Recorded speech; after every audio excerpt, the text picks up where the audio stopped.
தனது படங்களை 3 மொழிகளில் வெளியிடும் விஜய் மும்மொழி கொள்கையை எதிர்க்கலாமா என பாஜக மூத்த தலைவர் தமிழிசை சவுந்தரராஜன் விமர்சித்துள்ளார். சென்னை அம்பத்தூரில் மேற்கு மாவட்ட பாஜக தலைவராக பொறுப்பேற்றுள்ள பாஸ்கர் என்பவரின் அறிமுக கூட்டம் நடைபெற்றது. கூட்டத்தில் பாஜக மூத்த தலைவர் தமிழிசை சவுந்தரராஜன், பாஜக மாநில துணைத் தலைவர் கருநாகராஜன் உள்ளிட்ட ஏராளமான நிர்வாகிகள் கலந்து கொண்டனர். பின்னர் செய்தியாளர்களுக்கு பேட்டியளித்த தமிழிசை, மாறிவரும் உலகத்தில் மாணவர்கள் இன்னொரு மொழியை கூடுதலாக கற்றுக்கொண்டால் என்னவென்று கேள்வி எழுப்பினார். இதனைத் தொடர்ந்து திமுகவினர்தான் இந்தி திணிப்பை மக்கள் மீது திணிப்பதாக சாடினார்.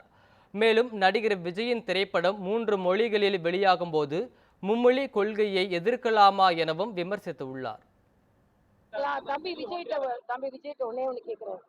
தெலுங்கானால நான் இருக்கும்போது அவரோட படம் தெலுங்குல ரிலீஸ் ஆச்சு, ஹிந்தில ரிலீஸ் ஆச்சு. அப்போ மும்மொழி கொள்கை, பலமொழி கொள்கை உங்களை வியாபாரத்துக்கு இருக்கலாம், ஆனா மும்மொழி கொள்கை குழந்தைகளின் அறிவாற்றலுக்கு இருக்க கூடாதா? நீங்க சொன்னீங்களா?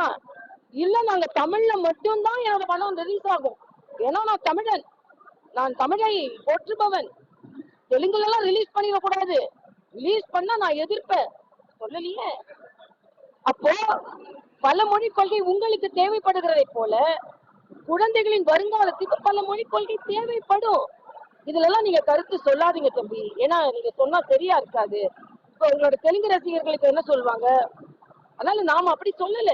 வாய்ப்புகளை அரசாங்க பள்ளி மாணவ மாணவிகளுக்கு கொடுங்கள்.